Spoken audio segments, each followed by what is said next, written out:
Hey, and welcome to the highlights of episode number 161 with David Wolfe. Some of my favorite parts of this episode were when he talks about how wild living water is so different to tap water. I also love when he shared about the Sunfood Diet and when he tells us the number one most important vitamin that we all need. But there is so much more wisdom, inspiration, and knowledge that you get in the full episode. So to listen to the full podcast and get all the info in the show notes, head on over to melissaambrosini.com/161 right now. David, welcome to the show. I'm so excited to have you here. But can you tell us, how did you get here? Tell us about your story and your journey and how you got to where you are today doing the amazing work that you're now doing. You've got to start somewhere. And so in August of 1994 is when I really got started with basically speaking in public on health issues. And I was part of an entrepreneurs group back then. I was 23 years old. And the group was like, you should do a talk. You should do a talk. Why don't you do a talk? Because they'd see me doing weird stuff like eating an avocado by itself. They're like, can you just go up there and tell us why you do that? And so I went up there and I did a talk. My first talk was in front of 100 people. And that's where it started. And from that point on, I've been doing these health talks and it just got bigger and bigger. Eventually someone said, hey, you're talking about these foods. And I think in this case, it was spirulina. And this gal said, why don't you sell that? I mean, I want it now. Don't you have that here? That's how I got into selling food. And superfoods was this gal was just saying, you should have it at your events. And I thought, geez, that's a smart idea. Why don't I have this at my events? So that started about in the mid 90s. And it's just step by step growing. And then eventually got so big, through social media and other avenues that it was it got crazy. I mean, it got I don't even want to get into the numbers that we've hit over the years, but for example, just in 1 month on Facebook, I got 1 billion views of my videos. Something that I wanted to touch on is the Sunfood Diet. Can you tell us about that and what it is and go a little bit deep into it? Thank you. That was my first mega book. That was in 1998 that book came out, The Sunfood Diet Success System. And in that book is 36 lessons of health. Everything from sun gazing to deep breathing to raw foods, superfoods, the herbalism strategy.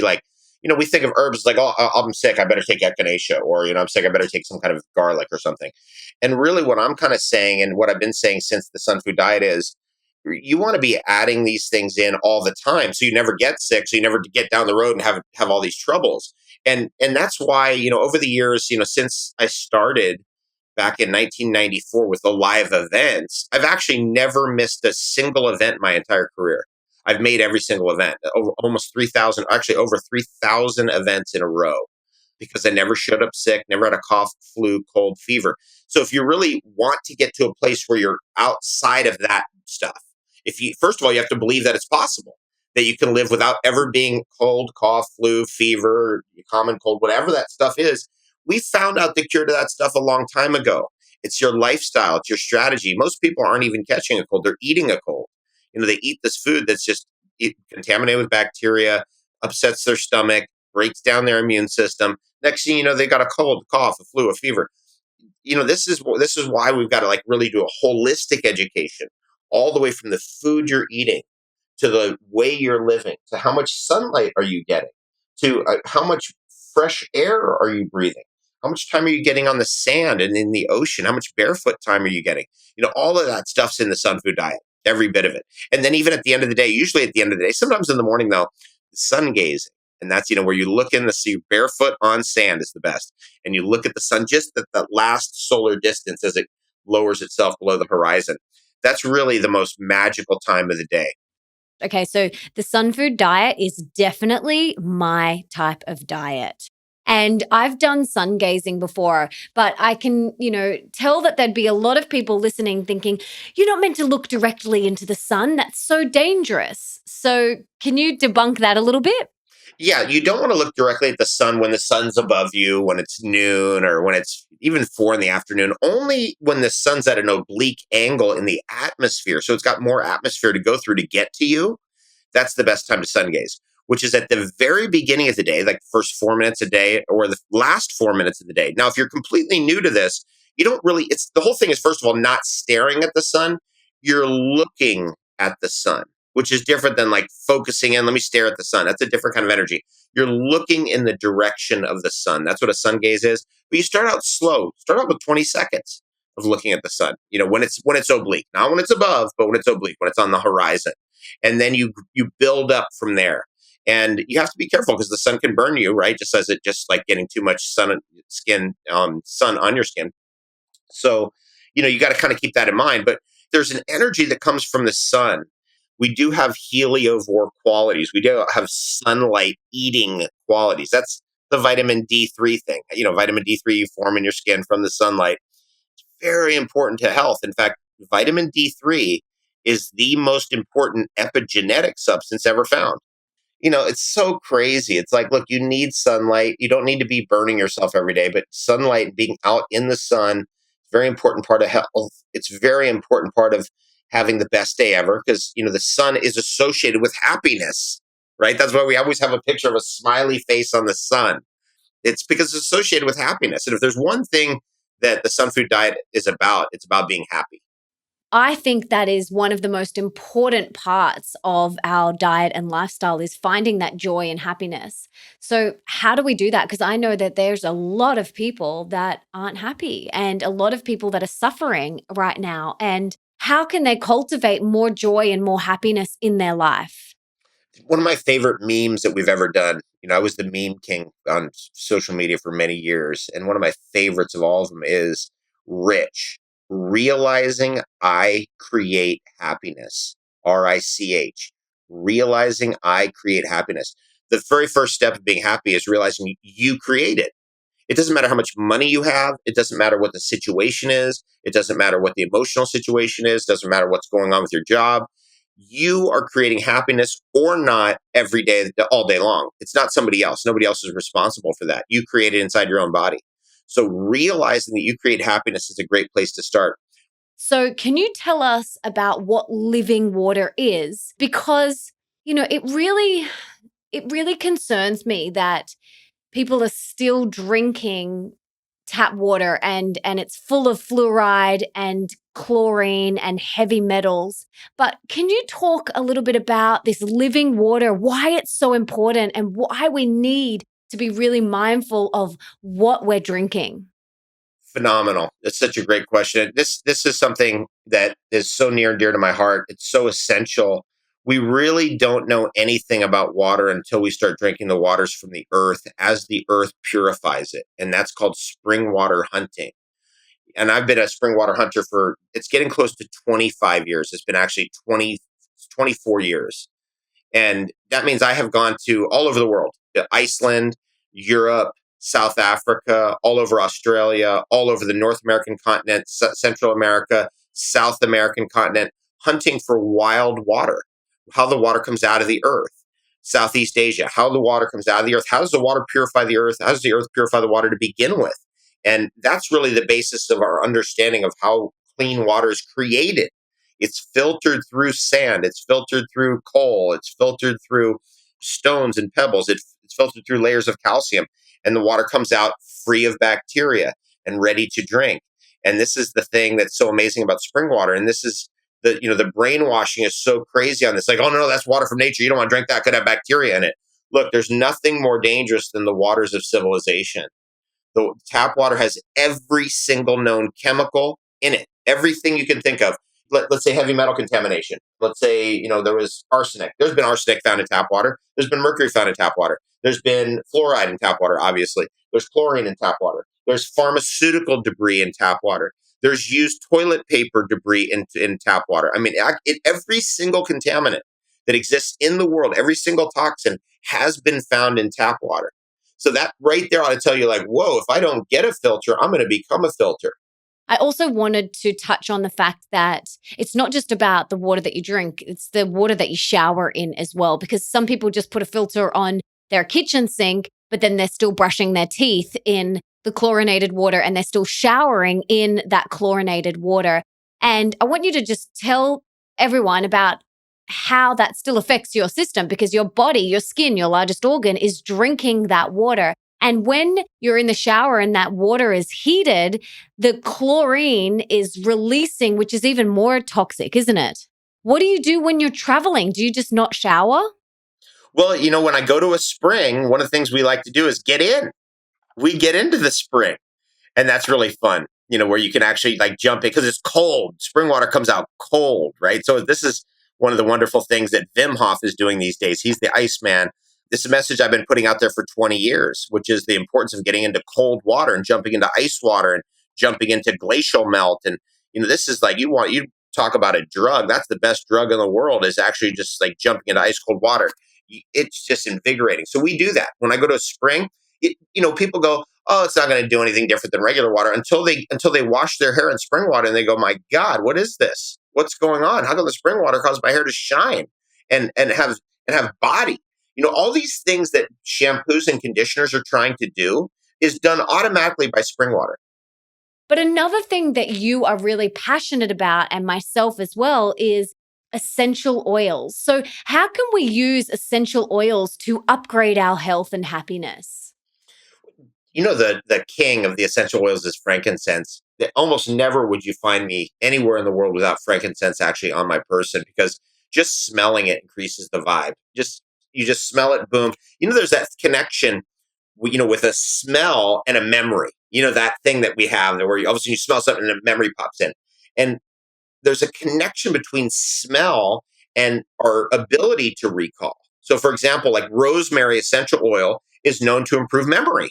If you smell rosemary essential oil and then go and take a test, for example, your memory will be improved.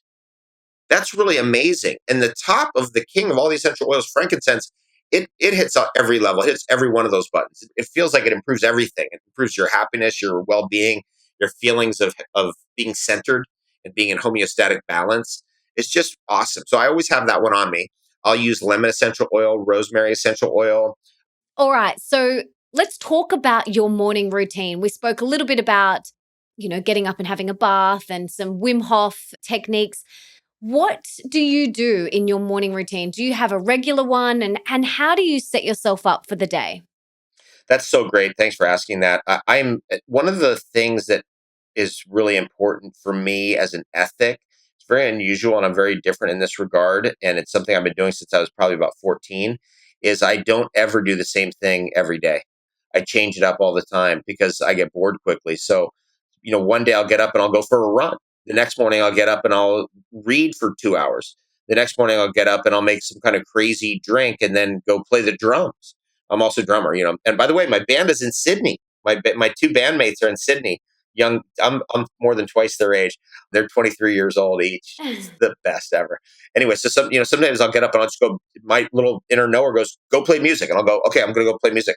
Some days I'll get up and I'll just start making phone calls. Some days I'll get up and I'll make some, like today it's like coconut water and algae. That's my breakfast this morning, and getting on this call with you. That's how. And well, actually, I got on a call with my mom for 45 minutes because I really needed to call her because we hadn't spoken in a while. So as soon as I got up, my little inner knower said, "Call your mom now." So I called her.